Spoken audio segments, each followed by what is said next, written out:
अस्सलाम वालेकुम। आज हमारे पास दूसरे चैप्टर का तीसरा और चौथा न्यूमेरिकल है।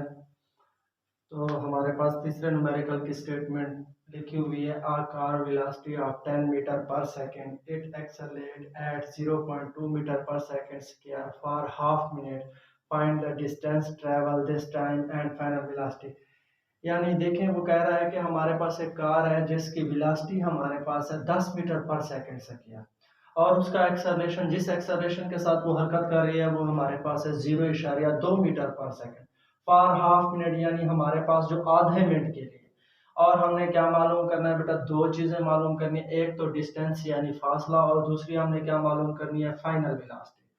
तो यहाँ पे आज हम स्टार्ट करेंगे। हमारा तीसरा न्यूमेरिकल है क्वेश्चन नंबर 3।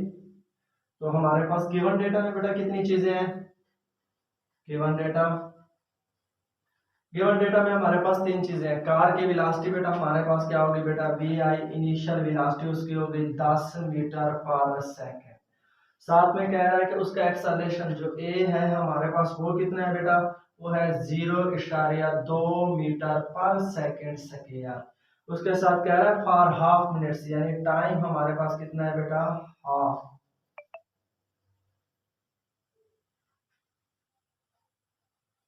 Half minute. यानी हाफ मिनट किसके बराबर होता है हमारे पास? 30 सेकेंड, यानी 30 सेकेंड। अब हमने मालूम क्या चीजें करनी है बेटा? हमने मालूम करनी है, एक तो बेटा हमने डिस्टेंस मालूम करना है, और साथ में हमने वी एफ यानी फाइनल वेलोसिटी मालूम करनी है। तो हम यहाँ से क्वेश्चन को करेंगे सॉल्व। तो बेटा यहाँ पर हमारे पास, अगर आप पहले डिस्टेंस मालूम करना चाहें तो आपके पास डिस्टेंस भी आ सकता है, अगर आप फाइनल वेलोसिटी मालूम करना चाहते हैं तो फाइनल वेलोसिटी भी आ सकती है, क्योंकि इस पर दोनों इक्वेशन लगेगी। फर्स्ट इक्वेशन ऑफ मोशन यानी पहली हरकत की मसावत, और सेकंड इक्वेशन ऑफ मोशन हरकत की दूसरी मसावत। तो पहले हम यहाँ पर लगा लेते हैं डिस्टेंस वाला फार्मूला, यानी हम यहाँ पर क्या मालूम करते हैं बेटा? S is equal to V I T initial velocity जमा 1/2 यानी हाफ ए टी का स्क्वायर। तो हमारे पास इनिशियल वेलोसिटी उसने दे दी है, वो कितनी है बेटा? हमारे पास एस इज इक्वल टू 10 ज़ारब टी है। टी हमारे पास बेटा कितना है? वो है 30 जमा 1/2। ए की जगह पर हम लिख देंगे 0.2, और टी का हमारे पास स्क्वायर है, यानी फिर 30 का हमारे पास आ गया square. S is equal to हमारे पास 31 यहाँ पर आ गया हमारे पास बेटा 300, यानी 3 यानी 30 300। तो यहाँ पर हमारे पास आ गया 1/2। एक्सेलरेशन का हमारे पास 0.2, पॉइंट हटा देंगे, बट्टे में आ गया 10। तो यहाँ पर हमारे पास बेटा कितना आ जाएगा? जब हम 30 का स्क्वायर लेंगे तो बन जाएगा 900। ये एक सिफर के साथ एक सिफर गए, दो के साथ दो चला। ठीक है बेटा। एस इज इक्वल टू हमारे पास आ गया 300। यहाँ पर हमारे पास क्या बच गया बेटा? बाकी बच गया 90, यानी 90 बच गया। तो यहाँ पर एस इज इक्वल टू हमारे पास 390 मीटर, ये हमारे पास आ गया फासला। उसके बाद हम चलते हैं अपनी अगले इक्वेशन की तरफ, यानी हमारे पास दूसरी चीज है, उसने कहा है कि वी एफ बराबर है वी आई जमा ए टी, यानी हमने फाइनल वेलोसिटी भी मालूम करनी है। तो वी एफ, वी आई आपके पास क्या है बेटा? वी आई आपके पास है 10 जमा ए आपके पास आ गया 0.2, और टी आपके पास बेटा कितना है? वो है 30 सेकेंड। पॉइंट लगा दिया बट्टे में 10, एक सिफर के साथ एक गई, तीन दोनी हमारे पास 6, 10 जमा 6, यहाँ पर आ गया वी एफ, यहाँ पर आ गया वी एफ, 10 और 6 हमारे पास 16 मीटर पर सेकंड।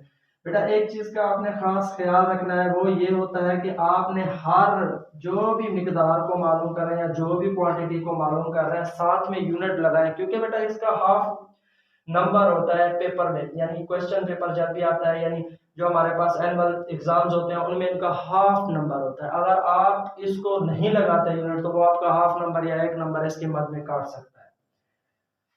तो इसके साथ हम अपने चलते हैं चौथे क्वेश्चन की तरफ। ये हमारे पास था तीसरा क्वेश्चन।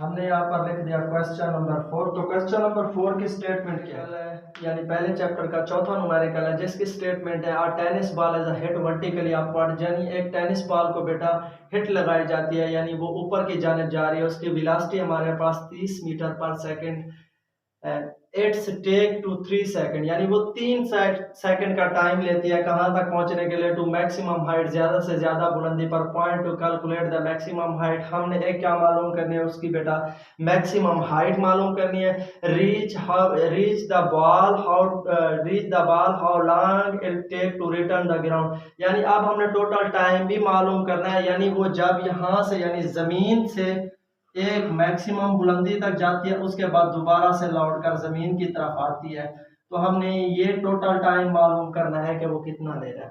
अब हमारे पास क्या दिया गया बेटा, गिवन डेटा में उसने दे दिया इनिशियल वेलोसिटी वी आई हमारे पास है 30 मीटर पर सेकंड, उसके बाद टाइम बता रहा है टी हमारे पास है बेटा 3 सेकंड, उसके बाद क्या कह रहा है कि उसने कहा है कि हमने क्या मालूम करनी है बेटा, एच हाइट मालूम करनी है। अब बेटा देखें, जब भी कोई चीज यानी ग्रेविटी के अपोजिट यानी मुखालिफ सिमत में जा रही होती है, तो हमारे पास जो एक्सेलरेशन होता है वो बराबर आ जाता है, हमारे पास जी जो होता है वो माइनस जी के बराबर आ जाता है, नेगेटिव जी के बराबर आ जाता है। तो यहाँ पर हमारे पास एक्सेलरेशन जो आएगा वो आ जाएगा माइनस जी, यानी वो आ जाएगा -10 मीटर पर सेकेंड से किया गया। इसी के साथ हम सॉल्व करेंगे अपनी चौथे न्यूमेरिकल को, तो हमारे पास आ गया S is equal to B I T, initial velocity जमा 1/2 ए टी का सेकंड, तो यहाँ पर S रिप्लेस हो जाएगा H के साथ, तो बी आई टी यहाँ पर माइनस जी की वजह से 1/2 जी टी का सेकंड, तो H वैसे का वैसा यहाँ पर बी आई की जगह पर हमारे पास आ गया 30, टी की जगह पर हमारे पास आ गया 3 -1/2, जी की जगह पर हमारे पास आ गया 10 और टी की जगह पर हमारे पास आ गया 3 का सेकंड, तो यहाँ पर हमारे पास आ गया बेटा 90, ये 2 5 10, यानी यहाँ पर माइनस हमारे पास 5, 3 दिया हमारे पास 9, यहाँ पे 90, यहाँ पे हमारे पास आ गया -45, तो हमारे पास जवाब आ गया बेटा 45 मीटर हाइट है, ये भी एक किस्म का फासला ही है, तो हमारे पास 45। अब हमने क्या मालूम करना है बेटा, हमने टोटल टाइम मालूम करना है। अब देखिए कि जब कोई चीज जमीन के अपोजिट ऊपर की जानिब जाती है तो उसकी ग्रेविटी नेगेटिव हो जाती है, लेकिन जब वो जमीन यानी मैक्सिमम हाइट तक पहुंचने के बाद दोबारा जमीन की तरफ आती है तो उसकी जी क्या हो जाती है, हमारे पास एक्सेलरेशन जो है वो जी पॉजिटिव हो जाता है, और उसके साथ उसकी जो इनिशियल वेलोसिटी होती है, इब्तदाई वेलोसिटी होती नहीं है, वो हमारे पास आ जाती है 0, यानी अब हमने क्या मालूम करना है, टोटल टाइम, तो इनिशियल वेलोसिटी हमारे पास हो गई 0, टी हमने क्या करना है बेटा मालूम करना है, यानी जमीन तक पहुंचने के लिए उसे कितना टाइम लगा है, तो साथ में हमारे पास जो जी यानी ए बराबर है वो हमारे पास आ गया 10 मीटर पर सेकंड से किया, ये प्लस का इसलिए हो गया क्योंकि दोबारा से बॉल जमीन की तरफ आ रही है, फ्रीली फॉल यानी जमीन की तरफ आ रही है, इसलिए उसकी जो हमारे पास ग्रेविटी होगी वो क्या आ जाएगी, पॉजिटिव, तो यहाँ पर S इज इक्वल टू हमारे पास बी आई टी जमा 1/2 ए टी का सकिया, तो यहाँ पर H is equal to V I T जमा 1/2 ए की जगह पे जी, तो टी सकिया वैसे का वैसा, क्योंकि टी तो हमें मालूम करना है, H की जगह पर हमने लगा दिया बेटा 45, तो वी आई हमारे पास 0, टी हमारे पास क्या है ना मालूम है, वैसे का वैसा जमा 1/2 जी की जगह पर 10, तो टी स्क्वायर वैसे का वैसा 2 5 10, यहाँ पर आ गया बेटा 45, ये पूरी की पूरी रकम 0, तो यहाँ पर हमारे पास आ गया 5 टी का स्क्वायर, तो यहाँ पर आ गया 45, ये ज़ार राइट साइड पे आके क्या होगा बेटा डिवाइड होगा, तो यहाँ पर टी का स्क्वायर 5 ने 45, तो यहाँ पर आ गया हमारे पास 9, यहाँ पे दोनों की तरफ बेटा क्या लेना है हमने स्क्वायर रूट, यहाँ पे स्क्वायर रूट कैंसिल, यानी टी हमारे पास आ गया बेटा 3 सेकंड, यानी जमीन पर उसे पहुंचने के लिए कितना टाइम लग रहा है, 3 सेकंड, तो यहाँ पर हम लगा देंगे टोटल टाइम, क्या टोटल टाइम। अब टाइम हमारे पास दो है, एक तो ये है कि बॉल जमीन से ज्यादा यानी मैक्सिमम हाईएस्ट यानी पॉइंट तक पहुंचने के लिए कितना time taken, which is taken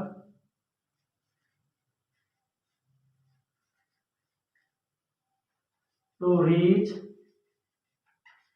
maximum height. जमा के साथ हम क्या लगाएंगे, time taken which is taken to reach the ground। अब यानी जमीन पर पहुंचने के लिए उसे, अब बेटा यहां पर बुलंदी तक पहुंचने के लिए उसने पहले बता दिया था कि हमारे पास आ गए कितने बेटा, 3 सेकंड, यानी बुलंदी तक पहुंचने के लिए उसने कितने लगाए, 3 सेकंड। अब दोबारा जमीन तक पहुंचने के लिए हमने मालूम किया है वो भी कितने लगा रही है, 3 सेकंड। तो हमारे पास टोटल टाइम क्या हो गया, टोटल टाइम हो गया 3 + 3 यानी 6 सेकंड। कितना ले रही है बेटा, जमीन पर पहुंचने के लिए बाद हमारे पास 6 सेकंड ले रही है। कितना ले रही है, 6 सेकंड।